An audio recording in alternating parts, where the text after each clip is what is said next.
American president Donald ട്രംപിന്റെ തീരുവയാണല്ലോ ഏറ്റവും പ്രധാനപ്പെട്ട ചർച്ചയായി നിൽക്കുന്നത്. അതിൽ ഏറ്റവും വലിയ ആഘാതം അനുഭവിക്കുന്നത് നമ്മുടെ ഇന്ത്യയാണ്. 50% തീരുവയാണ് ചുമത്തിയിരിക്കുന്നത്. അത് നമ്മുടെ ഇന്ത്യൻ പ്രധാനമന്ത്രിയുടെ ഏറ്റവും അടുത്ത സുഹൃത്താണ് അമേരിക്കൻ പ്രസിഡന്റ് ഡൊണാൾഡ് ട്രംപ്. ആ ട്രംപാണ് 8ന്റെ പണി ഇന്ത്യക്കിട്ട് കൊടുത്തിരിക്കുന്നത്.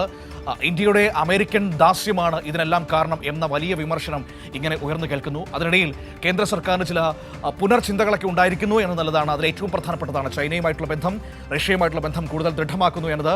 അതിൽ ചൈനീസ് വിദേശകാര്യമന്ത്രി ഇപ്പോൾ ഇന്ത്യയിലേക്ക് എത്തുന്നു എന്നതാണ് ഇന്നത്തെ ഏറ്റവും പ്രധാനപ്പെട്ട വിദേശകാര്യ വാർത്ത എന്ന് പറയുന്നത്. ചൈനീസ് വിദേശകാര്യമന്ത്രി വാങ് യി അദ്ദേഹം ഇന്ത്യയിലേക്ക് വരികയാണ്. പ്രധാനമായും ഈ തീരുവയടക്കമുള്ള വിഷയങ്ങളൊക്കെ ചർച്ചയാകും. ഇന്ത്യൻ പ്രധാനമന്ത്രി നരേന്ദ്രമോദി അടുത്ത ദിവസം ചൈനയിലേക്ക് പോവുകയും ചെയ്യുന്നുണ്ടല്ലോ. അപ്പോൾ അങ്ങനെയുള്ള പ്രധാനപ്പെട്ട കാര്യങ്ങളൊക്കെ ചർച്ച ചെയ്യുമെന്നാണ് ഇപ്പോൾ നമുക്ക് മനസ്സിലാക്കാൻ വേണ്ടി കഴിയുന്നത്. അതായത് ചൈനയുമായുള്ള ബന്ധം കൂടുതൽ ഊഷ്മളമാകുന്നു എന്നതാണ് ഏറ്റവും പ്രധാനപ്പെട്ട കാര്യം. ഇന്നത്തെ ലോക സാഹചര്യത്തിൽ ഇന്ത്യയും ചൈനയുമായുള്ള ബന്ധം കൂടുതൽ ഊഷ്മളമാകുന്നതും റഷ്യയുമായിട്ടുള്ള ബന്ധം കൂടുതൽ ദൃഢമാകുന്നതുമൊക്കെ ഏറ്റവും പ്രധാനപ്പെട്ടതാണ്. സിബി നമ്മളോടൊപ്പം ചേരുകയാണ് ഇപ്പോൾ ദില്ലിയിൽ നിന്ന്. സിബി, ചൈനയുമായിട്ടുള്ള ബന്ധം കൂടുതൽ ഊഷ്മളമാവുകയാണോ? ഞാൻ മനസ്സിലാക്കുന്നത് കേന്ദ്ര സർക്കാരിന്റെ പ്രത്യേക ക്ഷണം അനുസരിച്ചാണ് ചൈനീസ് വിദേശകാര്യമന്ത്രി ഇന്ത്യയിലേക്ക് എത്തുന്നത് എന്നാണ്. അദ്ദേഹം ഇന്നാണോ നാളെയാണോ പ്രധാനമന്ത്രിയുമായി കൂടിക്കാഴ്ച നടത്തുക? ചൈനീസ് വിദേശകാര്യമന്ത്രി വാങ് യി 2 ദിവസത്തെ സന്ദർശനത്തിന് വേണ്ടിയാണ് ഇന്നിപ്പോൾ ദില്ലിയിലെത്തുക. വൈകിട്ട് 4:15 ദില്ലിയിലെത്തും.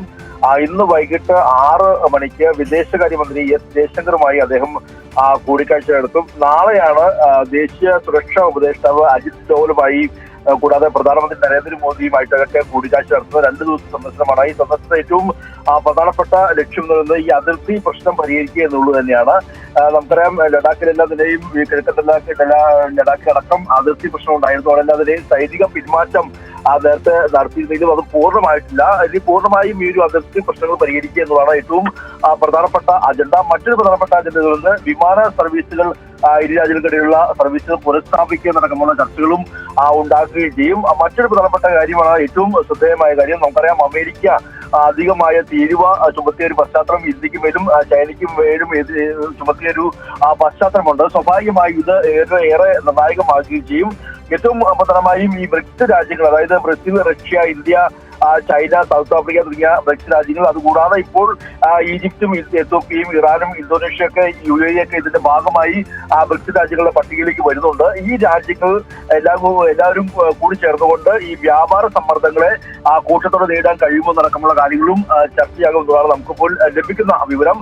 അതുകൊണ്ട് തന്നെ ഈ ചർച്ചയും ഈ ഒരു കൂടിക്കാഴ്ചയൊക്കെ ഏറെ നിർണായകമാണ് എന്ന കാര്യത്തിൽ യാതൊരു സംശയമില്ല. മാത്രമല്ല, അടുത്ത ദിവസം, അതായത് ഷാങ്ഹായ് സംഘടന ഉച്ചകോടിക്കായി പ്രധാനമന്ത്രി നരേന്ദ്രമോദി ഈ മാസം അവസാനം ചൈന സന്ദർശിക്കുകയും ചെയ്തിട്ടുണ്ട്. അവിടെ Chinese president Xi Jinping, Russian president Vladimir Putin എന്നിവരൊക്കെ അദ്ദേഹം ഉച്ചകോടിയിൽ പങ്കെടുക്കുകയും അവരുമായി കൂടിക്കാഴ്ച നടത്തിയേക്കുന്ന സൂചനയും ലഭിക്കുന്നുണ്ട്. എന്തായാലും ഇപ്പോഴത്തെ സാഹചര്യത്തിൽ ചൈനയുമായി ഒരു ഊഷ്മള ബന്ധം സ്ഥാപിക്കുന്നതിന്റെ ഒരു തുടക്കം എന്നതുകൂടി ഇതിനെ വളരെ പോസിറ്റീവായി എടുക്കാവുന്ന ഒരു കൂടിക്കാഴ്ചയാണ്. ഇന്ന് വൈകിട്ട് 4:15 അദ്ദേഹം ചൈനീസ് വിദേശകാര്യമന്ത്രി ദില്ലിയിലെത്തുക. ഇന്ന് വൈകിട്ട് 6 മണിക്ക് വിദേശകാര്യമന്ത്രി എസ് ജയശങ്കറുമായി കൂടിക്കാഴ്ച നടത്തും. നാളെ രാവിലെ 11 മണിക്ക് ഈ അജിത് ഡോവലുമായി കൂടിക്കാഴ്ച നടത്തും.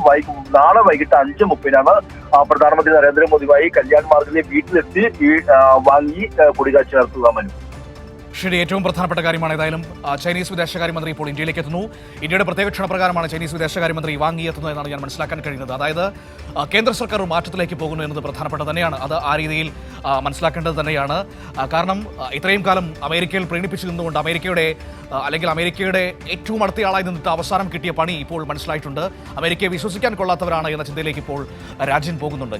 ഞാൻ ചിന്തിക്കുന്ന മറ്റൊരു കാര്യം എന്ന് പറയുന്നത് സംഘപരിവാർ അനുകൂലികളെക്കുറിച്ചാണ്. ഇത്രയും കാലം ചൈനയെക്കുറിച്ച് ആരെങ്കിലും പറഞ്ഞിരുന്നെങ്കിൽ അവരൊക്കെ രാജ്യദ്രോഹികളായിരുന്നു സംഘപരിവാറുകാർക്ക്.